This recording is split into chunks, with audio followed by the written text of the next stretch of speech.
There is a kind of cold that lives at the top of a high road, above the last farm and the last light, where the wind has nothing to lean on but the dark. A lorry driver knows it better than most, because he meets it alone in the small hours with 60 miles of empty fell on either side of him. And on one such road, as a man I came to know learned in a single winter, there is a traveler who waits at the roadside in the worst of the weather, not to do you harm, but only to be carried a little way, and to have a word taken home that he never got to say. Good evening. Pull the door to behind you and come and sit where it is warm, for the night has come down cold, and this is a story that keeps to the high roads and the small hours, when the whole country is abed, and only the nightmen are still moving. I am the one who tells these tales. I gather the ones that people carry quietly for the whole of their lives, and give up only at the far end of a long night when the guard is down at last, and I sit with each until it settles into something I can hand gently across to you. Tonight's came to me from a man who spent one winter driving night freight over a high fell road, and who never after that winter passed a hitchhiker in the dark without stopping, whatever the hour, whatever the weather. So settle in, and let me tell you about a lorry, a lay-by, and a passenger who had waited a very long time for his lift. The man at the heart of it came tonight haulage the way a good many men do, because he was easy in the dark, and the day work had dried up. He had driven lorries the better part of 20 years, at home with an empty road and his own company. When a firm took him on to run the night trunk out of a depot at a market town called Thornbeck, freight loaded by midnight, carried over the fell to the market 60 miles off, and the empty wagon brought back before the day men came on, he thought it as fair a job as a man of his years could ask. He would come to understand, before that winter was out, that a road can be empty of every living thing and still not be a road you travel alone. Thornbeck sat at the foot of the fell, the last real town before the road climbed out of the farmland onto the high moor.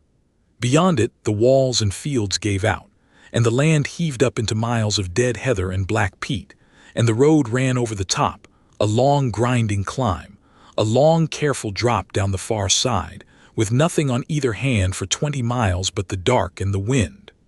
Cold Fell they called the top, and not for nothing. With the fog down or the snow coming sideways off the moor, it was the loneliest 60 miles in the county, and the men who ran it at night ran it because the pay was better, and because somebody had to. There was one place on the top the drivers spoke of a little apart from the rest.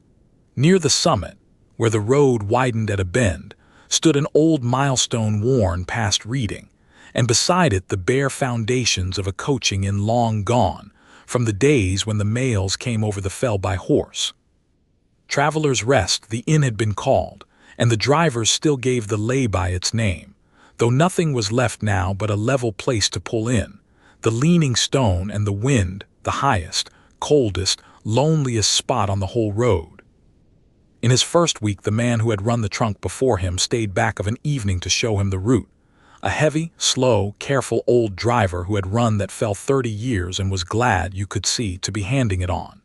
He took him over the load sheets, the bad bends on the drop, the places the snow gates closed, and at the end of it in the yard with his flask already in his hand, he told him the one thing that was in none of the sheets. Put into my own words, it was this. Up on the top by the old milestone at Travelers' Rest, on the deep winter nights, the foul ones with the weather down, you may see someone standing at the roadside about 2 in the morning in the beam of your lamps, thumbing a lift. If ever you do, you may stop for him. There is no harm in stopping, and there may be a wrong in not. But mind 2 things above everything. Do not refuse the message he asks you to carry. And do not promise to carry it unless you mean, with the whole of yourself, to see it done. Whatever you take from that man, you take in earnest, or you leave it be and drive on. But if you take it and give your word, then you keep it, though it cost you. The new man took that for the sort of thing that grows up around any high and lonely road. A tale handed from one tired driver to the next to make the long nights feel less empty. He thanked him, watched his tail lights go off toward the town, and took his first trunk over the fell in fair weather, with the stars hard over cold fell and nothing at Traveler's Rest but the milestone and the wind. For the first week or two it was as easy a job as he had hoped, the top clear, the lay-by only a cold place to change down through the gears. That much was still true. It would not stay true for long. The first foul night came in near the end of the month, and it came the way bad weather comes on a high fell, not all at once, but gathering, so that the town was only wet when he loaded, and by halfway up the climb the rain had turned to driving sleet, and by the top the sleet had turned to a fog so thick his lamps lit only a few yards of streaming road. He crawled the summit by the cat's eyes and the black line of the wall, easy enough with it, for a man who has driven 20 years learns the weather is only weather. It was as he came onto the top, near 2 in the morning, that his lamps found the figure at Traveler's Rest. It stood exactly where the old driver had said, at the edge of the lay-by, by the leaning milestone, one arm lifted. A man, by the look of him, in a dark heavy coat, standing very still in the driving fog with his thumb up in the old way, asking for a lift. For a moment the driver's foot went to the brake out of plain habit, the way it will for anyone caught out on such a night. No man likes to pass another on the top of a fell in weather that could kill him. And then the whole of the old driver's warning came up cold in him, and he thought better of it, and kept his foot where it was, and went by. He went by slowly, close enough to have seen the man's face, and this was the thing he could never afterward explain away, that he did not see it. The figure was there, plain and solid in his lamps one moment, arm up, waiting, and as he drew level it was somehow always half turned from him, or the fog was always across it, so that he carried away nothing of the face at all, only the dark coat and a stillness that no living man waits with in a freezing fog. A living man stamps and hunches and turns from the wind. This one only stood and waited, patient as the milestone beside it, as though it had all the night in the world, and had been waiting a great deal longer than one night for someone to stop. He watched it go by in his mirror until the fog took it, and told himself it was a walker caught out, and that he would send help from the far side. He did key the depot when he came down off the top, and mentioned someone thumbing up at Traveler's Rest in the fog, and the night man at Thornbeck went quiet on the line a moment, then told him, in a careful voice, that there would be no one up there on a night like this, and he had best pay it no mind and mind his road. He did not ask what the driver had seen. That was the thing that stayed with him. He did not ask because he already knew. It was there again the next foul night and the next. Never in fair weather on the clear nights the lay-by was empty, only the stone and the wind. But let the fog come down, or the sleet, or the snow come driving off the moor, and there it would be as he came onto the top at 2 in the morning. The dark figure by the old milestone, arm lifted, waiting in weather no living soul would stand out in, patient as the stone, for a driver who would stop. And still he did not stop. Some cold sense held his foot down and carried him past, though it went against everything a road man is, to leave a soul standing out in that. And the strange thing, the thing that began to work at him, was that the figure never seemed angry to be passed. It only lowered its arm slow as he went by and stood, and waited for the next one as though it had been passed 1,000 times, and would be passed 1,000 more, and would go on waiting anyway, because waiting was the only thing left it to do. There is nothing on this earth that pulls harder at a decent man than that. Not a thing that means him harm, but a patient soul left out in the cold, putting out its hand to every wagon that grinds by, and not even growing bitter to be passed. He began to dread the foul nights, and he began, though he would not yet have said so, to think that on the next bad night he might not make himself drive past again.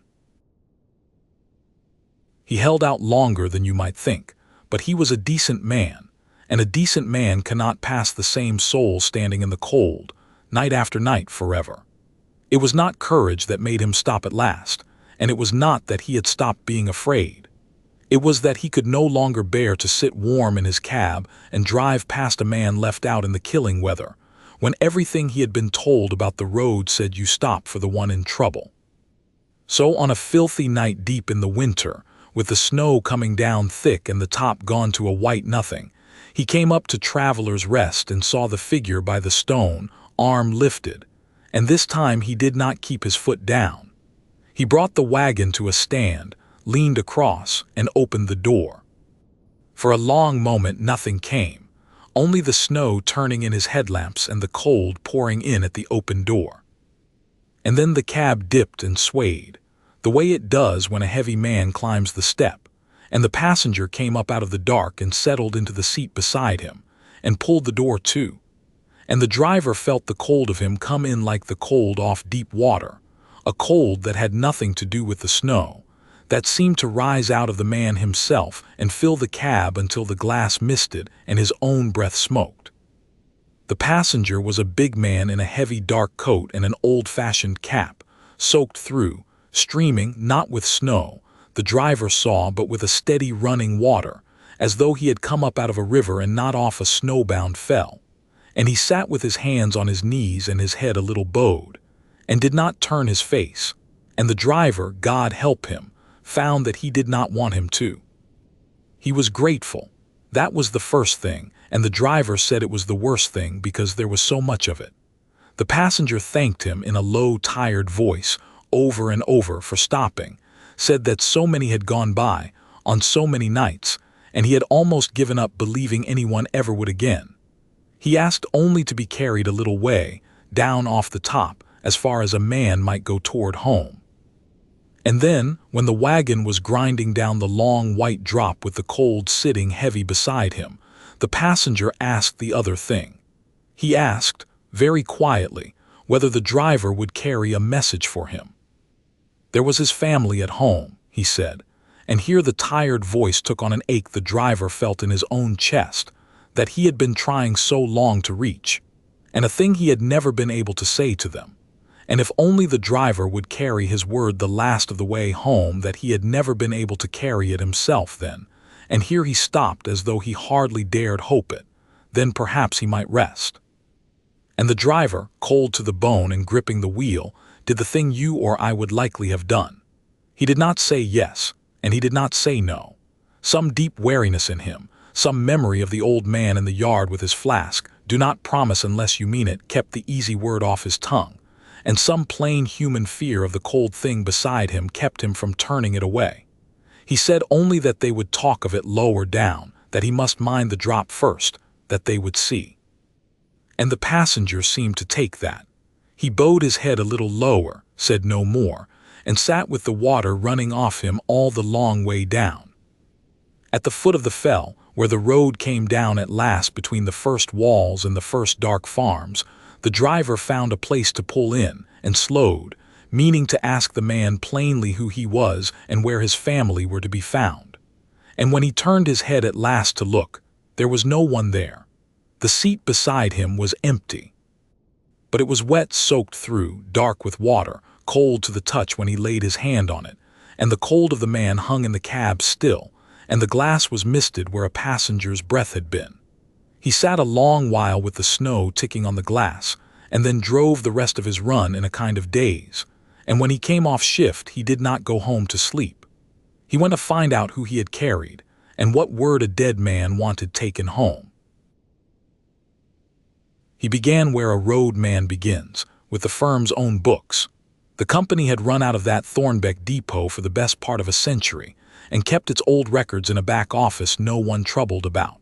He asked the day foreman if he might look, made some excuse about a family name, and read back through the winters half afraid of what he would find, until he found it, folded into the back of an old wage ledger, a yellowed cutting from the county paper that some clerk long ago had kept. It was an account of a death on the fell. Many years before, a long lifetime near enough, on a night of foul weather with the snow driving off the moor, one of the firm's own night drivers had gone off the road at the top, at the bend by the old milestone, and been killed. The wagon had left the road on the bad camber in weather no lamp could cut, and he had died there in the cold before ever he was found in the morning. And there was a line at the end, the small human line a country paper always finds room for, that he left a wife and a young son at Nethergill, a village the road ran through on the last mile down into the dale, and that he had been, the neighbors said, on his way home to them when he died. But the cutting gave him only the fact of it, and he wanted the truth, so he went back to the one man who might still hold it, the old driver who had handed him the route, retired now at the edge of Thornbeck. He took him a bottle by way of a knock at the door, told him what he had seen at Traveller's Rest and what he had carried down the fell, and asked plainly for the rest. The old man was quiet a long while and then gave it to him. Put into my own words and gently, this is what he said. The driver who had died had been, in his day, one of the best men the firm ever had, but a hard one, in the way of some men of that time, who lived for the road and left the worst of himself at home. He had been much away, and hard on his boy when he was home, wanting the lad tougher, and taking it ill when he hung back. And on the last night, the night he died, he had come home between runs and quarreled with the boy worse than ever, hard words on both sides, the boy telling his father he wished him gone, the father telling the boy he was ashamed of him, and had slammed out into the night and taken his wagon and gone. But he had not got far. He had turned it, they thought, somewhere out on the road, and he was coming back over the fell toward Nethergill and the boy, driving hard to be home before the boy woke and put it right, when he went off the road at Traveller's Rest, a few miles short of his own door, and died with it all unsaid. And that, the old man said, was the whole grief of it. He had died with the hardest words of his life, the last he ever spoke to his son, and the kind ones, the ones he was racing home to say, locked in him forever. He had died with that word in his mouth, a few miles from home. And so, on the foul winter nights, he stood at the roadside up on the top where he died, and put out his hand to the passing wagons, and asked whoever stopped to carry his message the last of the way, because it was the one errand of his life he had never finished, and the dead cannot rest with an errand still owed. The boy, the old man told him, had grown up believing his father had driven off that night hating him, and died hating him, had carried it the whole of his long life, and was living yet, an old man now, in the same village at the foot of the fell. And then the old driver told him the other half of it, the half that was the warning. That more than one driver over the years had stopped for the passenger, and been asked for the message, and had given their word only to be rid of the cold and the grief of him, meaning nothing by it, and had driven on and never done it. For the passenger takes such a word in earnest and waits upon it, and when it is not kept, the one who gave it falsely is bound to the road in his turn, drawn back to the fell, night after night, until he stands at the roadside himself with a word no one will carry and cannot leave off waiting. That was why the rule ran as it did. Do not refuse him, and do not, on your life, promise him unless you mean to see it done. He said it very quietly, and then more quietly still, that he had run that fell 30 years and passed the passenger 1,000 times, keeping the rule, and that it had never once sat easy with him, to leave a man calling at the roadside forever with a kind word for his own son that no one would carry home. He had kept the rule, but he had never been proud of it. The driver went home in the gray morning with the whole of it settled cold and clear in him, and he understood the passenger now, past any pretending. He wanted the one thing the dead cannot do for themselves and must beg of the living, to get a word home, a few plain kind sentences that a hard, proud man had died before he could say, to a son who had grown old believing himself hated. It was the plainest, most ordinary heartbreak in the world, which is why it would not let him sleep. The worst night of that winter came near its end, and the driver knew it for a bad one from the moment he pulled out of the yard, because the snow was already coming down thick in the lamps before he was clear of the town, and the word was that the fell would close behind him. He might have taken the low road round by the coast and let the trunk wait. He did not. He told himself it was the load and the day men waiting, but the truth, he said, was that he knew the passenger would be there tonight of all nights, and had made up his mind, without quite letting himself know it, to have the thing out at last. He went up the fell into a storm that shut the world down to the small lit cab and the few yards of driving white ahead, feeling for the road by the wall, the engine laboring, the snow coming so thick it seemed to fall upward as well as down. And as he came onto the top, near 2 in the morning, the passenger was there by the old stone, arm lifted, and this time the driver had meant all along to stop. He brought the wagon to a stand and opened the door, and the cold came up into the cab and settled beside him as before, streaming, patient, grateful, and terribly glad. And this time the passenger did not ask only to be carried a little way. As they ground down off the top into the storm, the cold voice beside him said it was so warm in the cab, and so long since he had been carried anywhere, and asked, in a kind of terrible hope, whether he might not simply stay, whether the driver would not let him ride on, down off the fell and out along the road and on, and not put him out into the cold again, so that neither need be alone any more.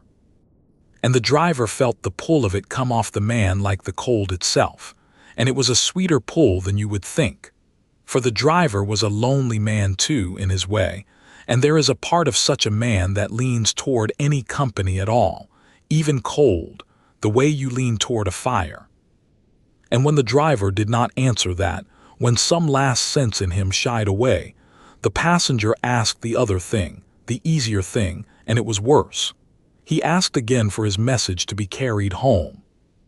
And the driver understood in that moment exactly how simple it would be to be free of the cold and the grief of him, to swear he would carry the message to Nethergill and see it done and mean nothing by it at all, to say it only to quiet the man and empty the seat and then drive on and let the storm close over it and never go near the village or the sun again. The word was right there on his tongue. It would cost him nothing to say. The passenger would take it and be glad and be gone, and the cab would be his own again and warm. His mouth had already opened to say it, and it was in that breath, with the false promise half made and the cold thing beside him leaning toward it in its terrible hope, that the old driver's warning came up through the storm and stopped the word in his throat, that a promise made to the dead and not kept is a snare, and the man who gives his word falsely is bound to the road in his turn. He saw it then, all at once, that if he made the empty promise, he would not be free of the fell at all. He would be caught on it. Some night, and not far off, he would find himself back up at Traveller's Rest in the foul weather, not driving over it, but standing at the roadside by the old stone with his own arm lifted, a cold streaming thing with a word in its mouth that no one would carry, waiting and never able to leave off. To promise falsely was not to be rid of the passenger. It was to become him. He shut his mouth on the lie. And the wagon ground down through the storm, the cold sitting heavy and hopeful beside him, waiting for the word he had so nearly given. And the driver drove with his hands locked on the wheel, and the whole of it, the warm, easy lie, the cold, patient hope, and the long snowbound miles down toward a village where an old man lay sleeping who had believed himself hated the whole of his life, turning over and over in his mind, while he tried to find, in the little time left before the foot of the fell, the one thing that was neither the lie nor the leaving. What came to him in the end was not courage, and it was not the rule. It was the plain understanding of what the passenger truly wanted under all his asking. The cold man did not really want to ride in the warm cab forever. He only thought he did after so many years alone in the weather. And he did not want an empty promise to quiet him, though that was the easy thing to give. What he wanted was the one thing that would cost the driver something, and free them both. For his word to be carried home and truly given, the last few miles he had never been able to drive, into the hands of the son who had waited a lifetime to hear it. So he did the harder thing, which was to take the word in earnest. He told the passenger aloud in his own plain living voice that he would not carry him on down the road to nowhere, for that was no kindness to either of them, but that he would carry the message truly and see it done. That he would go to the son in the daylight and give him his father's word entire, the sorrow and the pride and the coming home, and would not rest until it was given. And he meant it with the whole of himself. And the cold beside him seemed to go still at that, and something in the streaming patient weight of it eased, the way a held breath eases. And when the wagon came down at last to the foot of the fell and the first walls of the dale, and the driver turned his head, the seat was empty, the cold was going out of the cab, the snow was thinning, and he was alone. He kept his word. That was the whole of the thing, and the reason I am able to tell it to you at all. He did not let the daylight talk him out of it, the way daylight will. He slept a few hours, rose, and drove down in the plain cold morning to Nethergill, a small gray village strung along the road at the very foot of the fell, and asked, at the shop in the inn, after the family by their name, and was sent at last to a small house at the end of the village where an old man lived alone. He knocked and was let in, and sat down in a small warm room with a very old man who had his father's build about him, gone frail now, and told him, as gently as he knew how, why he had come. It was not an easy telling, and he did not make it a strange one. He said nothing of cold cabs and wet seats and figures in the snow, for that was not what he had come to give. He told the old man only that he was a driver on the fell as his father had been, and had come to bring him something a long time on the road, and then he gave him his father's message. The last words the hard, proud man had been racing home through the snow to say, and had died with unsaid, that he had been sorry, and had turned back to unsay every hard word, that he had not been ashamed of his boy, but proud of him always, and that he had been coming home that night to stay. He gave it plainly and truly, the whole of it, and the old man listened, and his face worked, and he wept quietly, the way only the very old weep, for grief carried so long it had become the shape of him, because for the whole of a long life he had believed his father had gone out into the dark hating him, and now a stranger had come in from the cold to tell him it had never been so, that the last of his father, driving home through the snow, had been love and sorrow and the wish to be forgiven. The message had come home at last. It had only taken the length of a man's life, and a driver willing to carry it the last few miles. He drove the fell for the rest of that winter, and many winters after, and never saw the passenger again. On the foul nights he would come up onto the top and slow, half in dread and half in something else, as he passed Traveller's Rest. But there was never anyone there now, only the old milestone leaning in his lamps, and the snow going by, and the wind. Whatever had waited there in the cold at 2 in the morning, through more winters than anyone could count, waiting for one driver who would not only stop, but carry the word the whole way home and truly give it, had got its errand run at last, and did not need to wait any more. I have thought a good deal about why he carried this story so many years before he gave it to me, and I think it is the same thing that made him stop for every hitchhiker for the rest of his life. It is that the thing on the fell was never a horror at all. It was only a man who had died with the kindest words of his life unsaid, and had spent all the years since standing out in the cold, trying to flag down someone who would carry them home. He was not there to take anything from the living, but only, in the end, to give. That's where I'll leave him, and leave you, with a lay-by gone quiet, an old man in a small house who learned, before the end, that he had been loved all along, and a message carried home at last after a lifetime on the road. Some of the dead are not waiting to frighten us. Some are only waiting for someone kind enough to carry a word the last few miles they never could. If you'd sit up in the small hours for a story as tender as this one, then do me a kindness before you go, like it, share it, and subscribe, so the next tale finds its way to you when the weather comes down. And if the comments are open, tell me, is there a word you wish you had carried home while there was still time, or one you would give a great deal to hear? Sleep well if you can. Keep a light burning in the window if you'd rather, for anyone still out on the road and trying to get home. And if you should ever be driving alone in the small hours in the worst of weather, and see someone standing at the roadside with their hand out, cold and patient and waiting, be careful, be wise, and heed the old rules as they are given to you. But do not be too quick to call it a horror. Some who wait at the roadside mean no harm at all. They are only trying to get a word home to the people they love. And the kindest thing a living soul can do, if one is entrusted to you, is to carry it the whole way and truly give it. Good night.